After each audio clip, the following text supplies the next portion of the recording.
Şimdi 15 ay gibi bir süre yaşandı. Süreç kapsamında gelinen aşamada iktidarın Kürt Özgürlük Hareketi ve Önder Apo'nun attığı adımlara karşılık iktidarın ve devletin ön açıcı adımlar atmayışı sürecin önünü tıkamış durumda ve belirgin bir durağanlık hali yaşanıyor. Evet, yapılan açıklamalar da var ancak açıklamalardan öteye bir durum yaşanmadı şu ana kadar. AKP sözcüsü Ömer Çelik dün bir açıklama yaptı ve bu tür süreçlerin kendine has ritimlerinin olduğunu belirtti. Sorun bu konuda olacak size öncelikle. Siz AKP-MHP'nin 27 Şubat 2025'ten bugüne kadarki performansında oluşan bir ritimden söz edebilir misiniz? Aslında siz de ifade ettiniz, esas mesele bu pratik adım atılmaması. Söz var, eylem yok. Yani söz belli bir süre sonra da anlamını yitiriyor. Kaldı ki iktidar cephesinden aslında söz de kurulmuyor. Dikkat ederseniz bu kadar Türkiye'nin 100 yıllık meselesini çözecek, Türkiye'de Kürt sorunu demokratik ve barışçıl çözümü, Türkiye'nin demokratikleşmesi, hak ve özgürlükler konusunu gibi önemli bir konu tartışılıyor. Ama AKP medyasına baktığınızda ya da AKP'li yetkililere baktığınızda hani süreci sonuna kadar götüreceğiz dışında bir söz de görmüyoruz. Asıl problem alanı bu. Yani evet. Doğal olarak hani Orta Doğu'daki gelişmeler 1,5 yıldır aslında bunu tartışıyoruz neredeyse. Yani Orta Doğu'da yaşanan gelişmeler, Türkiye'nin içerisine girdiği siyasi ekonomik kriz, Kürt halkının eşitlik özgürlük mücadelesinin geldiği düzey, Orta Doğu'da artık Kürtlerin yok sayılamaz bir denge olma hali gibi birçok nedenle bu süreç başlatıldı. Yani devlet tarafından bir kez daha 2. yüzyıla girerken Cumhuriyet'in 2. yüzyılında Kürt-Türk ittifakına ihtiyaç duyuldu. Dolayısıyla bu konuda devlet adına hani Devlet Bahçeli'nin yaptığı çağrı Kürt Halk Önderi Sayın Öcalan tarafından olumlu karşılandı. Yani Sayın Öcalan aslında daha önceki süreçlerde hep şöyle bir sözü vardı, bir muhatap arıyorum diye. Evet. İlk kez belki devlet bir muhataplık göstererek Sayın Öcalan'a çağrıda bulundu. Sayın Öcalan da bunu kabul etti ve Barış ve Demokratik Toplum çağrısıyla da aslında bunun bir program olduğunu da ifade ederek önümüzdeki dönemin hem Kürtler açısından hem Kürdistan halkları hem Türkiye halkları hem de demek ki barış ve demokrasi mücadelesinin hangi yol ve yöntemlerle yürütüleceğini göstermesi açısından çok önemli bir çağrıda bulundu. Yani dediğim gibi belki kısa bir metin ama esas itibariyle her bir paragrafı belki de o program diye ifade ettiğimiz sürecin nasıl olacağını dair ifade eden bu programın yani çağrının altında sevgili Sırrı Süreyya Önder onu da rahmetli anmak isterim söylediğim bu sürecin hukuki ve siyasi güvencesinin olması gerektiği cümlesi aslında hala askıda. Yani evet. Hala metne yazılmamış, fiili olarak devam ediyor. Hala süreç buna ihtiyaç duyuyor. Problem alanı bu. Yani iktidar bu hukuki ve siyasi güvenceyi verme konusunda imtina ediyor. İktidarın yoğunlaştığı konu şu. Silahlar bırakılsın. Evet. İşte bu sorun çözülsün. O yüzden de sürece terörsüz Türkiye olarak kodluyor. Yani bunun silahların son bulması, demokrasi ve özgürlük mücadelesinin, hak ve özgürlük mücadelesinin yeni yol ve yöntemlerle yürüyeceği gerçeğini aslında gizlemek ve bu konuda o geleneksel inkar politikasıyla inkar, imha ve asimilasyon politikası diye ifade ettiğimiz bu üçlüyü aslında hala yürütemiyor ama bir şekilde bu kodları kendisinde taşıyan bir siyaset var. O yüzden de adım atılmıyor. Yani dikkat ederseniz hayır adım atmayacağız da denilmiyor. Tabii ki masanın hala kurulu olması önemli. Daha önceki süreçlerde gördük. Yani masa devrildiğinde müzakerelere geçiş süreci masalar yani süreç bitirildiğinde daha büyük sorunlar yaşandı, acılar yaşandı. Bunu da sadece Kürtler değil aslında bütün Türkiye halkları bunu yaşamış oldu. Şimdi hala masanın kurulu olması önemli. İşte bugün Cumhurbaşkanı da yine söyledi bu süreci ilerleteceklerini kendileri ifade etti. Bugünkü Cumhurbaşkanı bence sözü bu süreci uzatmamak gerektiği sözü önemli. Ama uzatan kim? Kürt siyasi hareketi bugüne kadar bütün üzerine düşen sorumlulukları yaptı. Sayın Öcalan çağrısına olumlu cevap verdi. Kongreyi topladılar. İşte örgüt feshedildi. Sonra silahlar yakıldı. Silahların yakın üzerinden bir yıl geçti neredeyse Temmuz ayında. İşte bir grup gerilla dışarı çıktı. En son Apurca Hareket olarak açıkladıkları Sayın Karasu ve Sozlar Evaslan'ın açıkladığı metinde de şöyle bir şey vardı. Yani biz üzerimize düşeni yaptık. Bundan sonra yapabilmemiz için gerekli hukuki zemin gerekir. Eş zamanlı olarak Devlet Bahçeli bir açıklama yaptı. Devlet Bahçeli de aslında sürecin tıkandığını, bunun da statü meselesinde tıkandığını aslında itiraf etmiş oldu. Yani her iki tarafta aslında sorunun tıkanma nedeninin Kürt Halk Önderi Sayın Öcalan şahsında aslında siyasi statünün tanınmaması. Sonuçta Sayın Öcalan defalarca da sizin ekranlarınızda da ifade ettik. Kürt halkının kolektif iradesi, Kürt halkının baş müzakereci olarak tanımladığı ama aynı zamanda kolektif iradesini ifade ediyor. Sayın Öcalan'ın tanınması siyaseten aslında Kürt halkının tanınması anlamına geliyor. O açıdan da tıkanma noktası da burası. Yani bugün eğer bir durağanlık varsa buradan kaynaklı. Evet, statü meselesini yine konuşacağız ama iktidarın sürece yaklaşımı konusunda çokça eleştiri var. Özellikle şimdi Bahçeli terör ve tasfiye kavramlarıyla sürece yön vermeye çalışıyor. Birkaç gün önce Türk Gün gazetesinde kaleme alınan yazıda da bu okunuyor. Keza Erdoğan da istihbarat birimlerinin ivmelendirilmesi gibi süreci yine sadece silahsızlandırma gibi dar bir çerçeveye sıkıştırmaya çalışıyor. Şimdi 100 yıllık bir sorun var ortada ve bundan sonraki 100 yılı da ilgilendirecek bir sorunun çözümüne iktidarın bu yaklaşımına ilişkin neler söylemek istersiniz? Önce silah bırak, sonra yasa yaklaşımı süreç mantığıyla birlikte düşündüğümüzde gerçekle ne kadar uyuşuyor? Sonuçta bu taraflar bu sürece başlarken kendi ajandasıyla başladı. Bunu hepimiz biliyoruz. Evet. Kürt halkının, ezilenlerin, emekçilerin, yoksulların, kadınların ajandasında eşitlik, özgürlük, demokrasi var, barış var. Kürt halkının inkarına son verilmesi, Kürtlerin varlığının tanınması, Kürtlerin hak ve özgürlüklerinin anayasal güvenceye alınması. Yani bunun bir de hukuki boyutu var. İktidar bunu aslında Kürt sorunu çözmekten ziyade sizin de ifade ettiğiniz gibi, daha doğrusu açıklamalarda da hep yansıyan silahların son bulması olarak tanımlıyor. Yani bunu bir demokratikleşme, Kürt sorunu çözümü konusunda ifade etme kaldı ki o yüzden güvenlik birimlerine havale etmesinin temel şeylerinden birisi de güvenlikçi politikanın, güvenlikçi zihniyetin iktidar tarafından sürdürüldüğünü gösteriyor.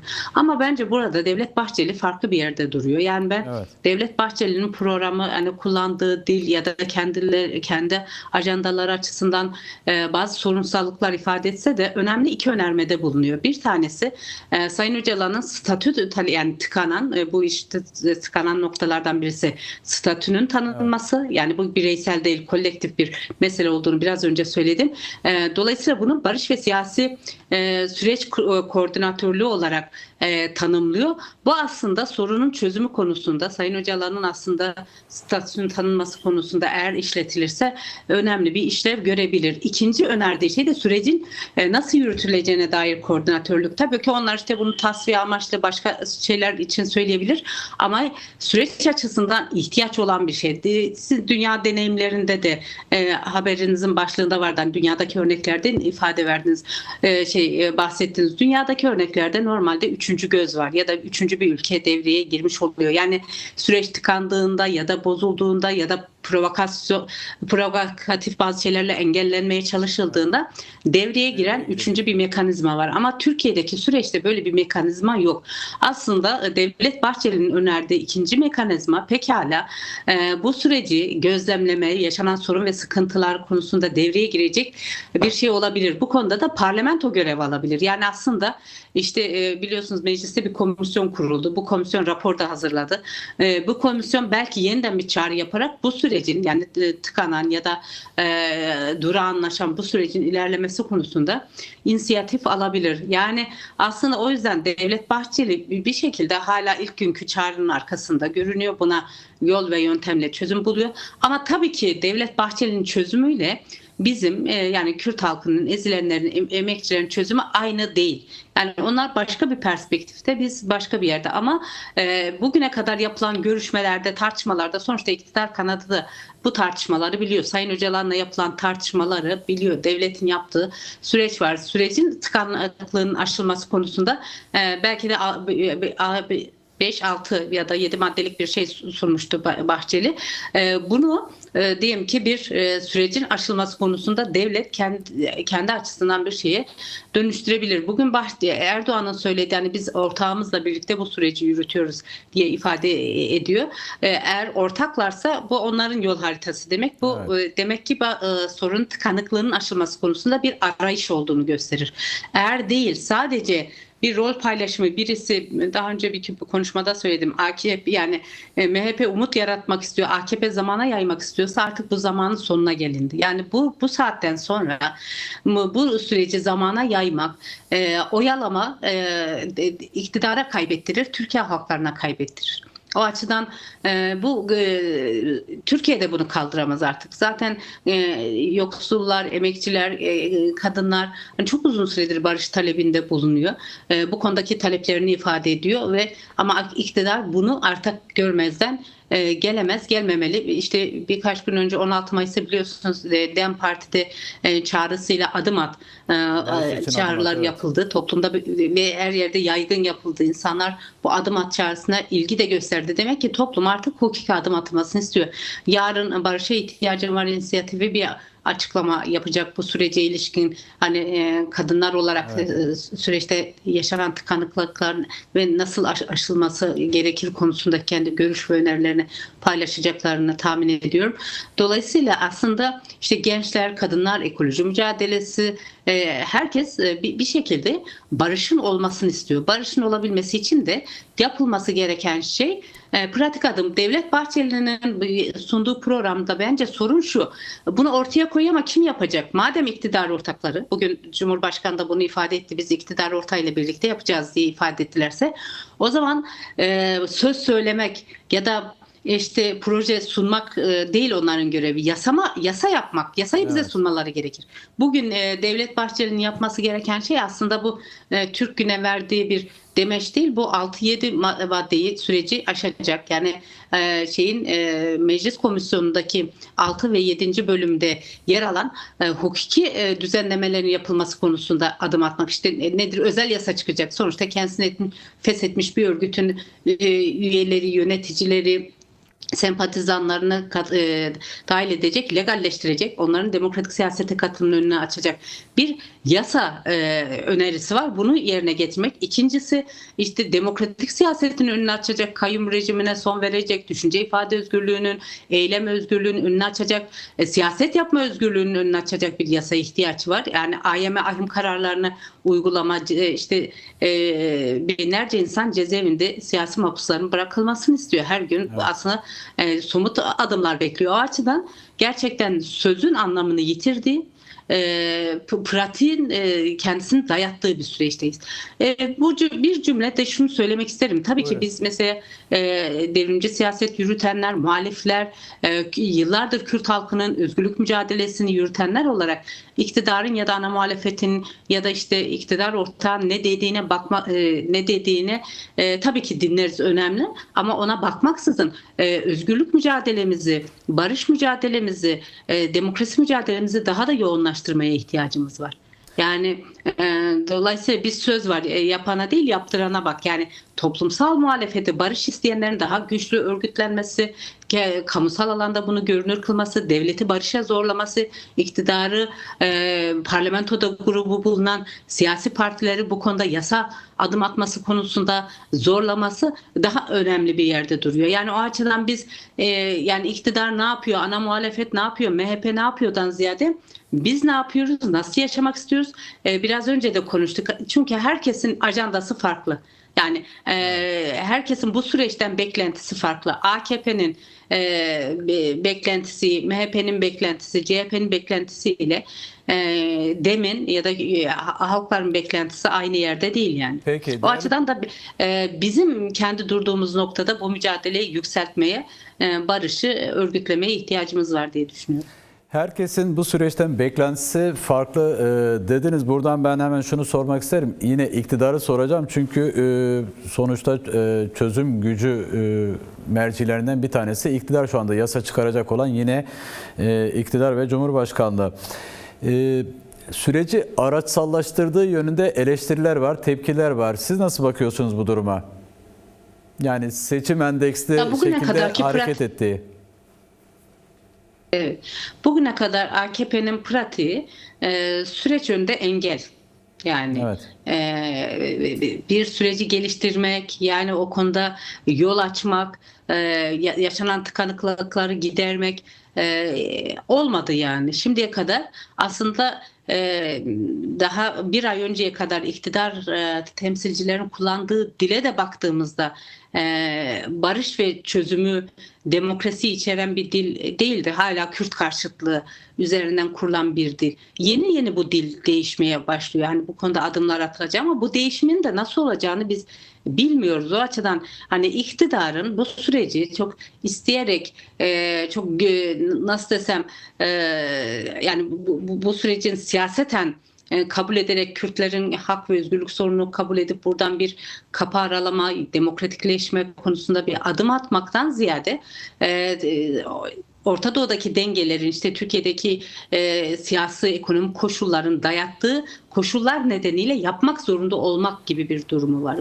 Bence bu önemli bir konu. O zaman eğer yapmak zorundaysa o zorunluluğu daha da göstermek muhalefetin aslında işi yani. Dolayısıyla bekle gör değil. İşte bekleyelim iktidar ne yapıyor, CHP ne yapıyor, MHP ne yapıyordan ziyade adım atması konusunda daha güçlü bir toplumsal muhalefete ihtiyaç var. Ne yazık ki bu süreçte, yani 2013-2015 sürecinde, 2009 sürecinde Türkiye'de sivil toplum, sendikalar, kadın hareketi, muhalif hareket daha güçlüydü. Yani sivil muhataplığı vardı. Şimdi bu sürecin ne yazık ki sivil muhataplığı zayıf. Yani kadın hareketi kısmen bu süreçte iktidara adım atması konusunda Türkiye cephesinden bazı şeyleri olsa da aslında iktidar bundan da güç alıyor. Yani çünkü bu uzun süredir toplumsal muhalefet üzerinde baskı uyguluyor. İşte şimdi CHP'ye yönelik operasyonları devam ettiriyor. Muhalefete yönelik operasyonları devam ettiriyor. O yüzden de barış isteyenlerin elini zayıflatıyor. Yani sonuçta negatif barış diye daha önce de konuştuğumuz iktidarın yapmak istediği şey negatif barış. Hiçbir hak ve özgürlük tanımadan silahlar devre dışına çıksın, başka da bir sorumluluk üstlenmeyelim. Bu onun yaklaşımı ama sonuçta bizim yaklaşımımız da eşitlik, özgürlük. O zaman eşitlik, özgürlük isteyenlerin kendisini daha da güçlendirmesi gerekir. Evet. Unutmayalım ki zayıf olanlar müzakere masasına oturamazlar yani. Müzakere masasında oturanlar ancak güçlü olanlar, siyaseten varlığını güçlü hissettirenlerdir. Bugün Kürt siyasi hareketi adına Sayın Öcalan eğer o masada oturuyorsa Kürt halkının yıllardır verdiği mücadele, emek ve direniş sayesindedir. Yani bütün baskı, zor, zulüm politikalarına karşı, çöktürme planlarına karşı direnip ayakta kalmış olması ve Orta Doğu'da denge durumuna gelmiş olmasından kaynaklıdır. Şimdi o zaman bu durumun böyle bir yönü varsa, yani hep biz iktidar konuşmayı tercih ediyoruz. Bu bize, yani medyada da bu böyle. Genelde bir siyaset tarzı haline de gelmiş. Mesela AKP hükümetinin artık topluma vereceği bir şey yok gerçekten. Yani kendi tabanı da artık AKP'nin yönetiminden yorulmuş durumda yani. Aslında artık Türkiye büyük bir değişim istiyor ama biz hala orayı konuşmayı tercih ediyoruz. Ben tersi bir yerde, yani bu iktidar aşılmak durumunda. Bu iktidarın aşılmasının yolu da demokrasi, özgürlükleri, barışı geliştirmekle mümkün. Peki. O yüzden demokrasi, özgürlük, eşitlik, barış isteyen, adalet isteyen, demokrasi isteyen, demokratik hukuk bir düzeni isteyen herkesin aslında bu Sayın Öcalan'ın barış stratejisine, barış ve demokratik toplum çağrısına destek vermesi ve burayı güçlendirmeye ihtiyacı var. Peki. Varsayalım ki, diyelim ki bu süreç işte iktidar üzerine düşen görevi yapmadı, sorumluluğu yapmadı. Biz barış mücadelesinden vaz mı geçeceğiz? Barış ve demokratik toplum inşasından vaz mı geçeceğiz? Yani bunu devlete rağmen, iktidara rağmen yapmamız gerekir. Toplumun buna ihtiyacı var. O yüzden bize düşen görev, yani AKP ne yapıyor, Tayyip Erdoğan ne yapıyor, işte Devlet Bahçeli ne yapıyor, Özgür Özel ne yapıyordan ziyade biz ne yapıyoruz, nasıl yaşamak istiyoruz ve bu yaşamı nasıl örgütleyeceğiz konusunu daha çok tartışmaya ihtiyacımız var. Ama şunu da tabii ki şunu söyleyebilirsiniz. Barış olmadan bunları nasıl yapacağız? Yarın işte bu yasalar, terörle mücadele kanunu var olduğu sürece, savaş politikaları var olduğu sürece bunları yapmak mümkün mü? Evet, zor olabilir ama şimdiye kadar böyle yaptık. Bundan sonra da bunların değişmesi için de mücadele etmemiz gerekir. Ama ez cümle gelinen aşamada iktidar da artık bu sorumluluktan kaçamaz. Yani adım atmak durumundadır. Ama evet. bu adımın yani halklar lehine olması, güçlü bir demokratikleşme yasasıyla birlikte bir özel yasanın çıkması da bizlerin sorumluluğundadır. Yani ben daha doğrusu böyle konuşmayı tercih ediyorum. Çok uzun Peki. süredir biz sadece hani iktidarın yaptıklarında iktidar bir şey yapmıyor, yapmak istemiyor. 1,5 yıldır bu halkı, Türkiye halklarını oyalıyor. Değil mi? Yani 1 yıl 3 ay geçti Barış ve Demokratik Toplum Çağrısı'nda. O zaman biz neden ona bakıp ne yapacak diyelim. Diye Biz şunu bakıyoruz, söyleyelim. evet. Neden adım atmıyorsun konusunda devleti şeye zorlayalım. Bahçeli açısından da şu, yani Bahçeli'nin görevi iktidar ortaysa proje sunmak, işte şöyle yapın böyle yapın demek değil. Artık yani parlamentonun rol alması gerekiyor. Rol İktidar alması, almıyor evet. mu? Diğer partiler rol alsın. Diğer partiler yasalarını getirsin. Artık bu gerçekten Türkiye halklarının sabrı kalmadı. Zaten sürece ciddi bir güvensizlik var. Devlete güvensizlik var. Daha önce yaşanan gelişmelerden kaynaklı negatif bir hafıza var. İnsanlar adım atılmayacağını düşünüyor. Ama siyaset değil mi bir sorun çözme sanatıysa o zaman parlamentoda grubu bulunan diğer siyasi partilerin bu konuda adım atması gerekir. Yani bu bir işlemde bulunması gerekir. Ana muhalefetin işte MHP'nin, diğerlerin onlar yasalarını belki getirirse iktidar da bundan kaçamaz. Yani ben artık Peki. tartışmanın bitmesi gerektiğini, pratik adım atılması gerektiğini düşünüyorum. Tabii kişisel olarak benim düşünmem bir şey ifade etmiyor. Bu örgütlü mücadeleyle ancak geliştirilebilir. Peki.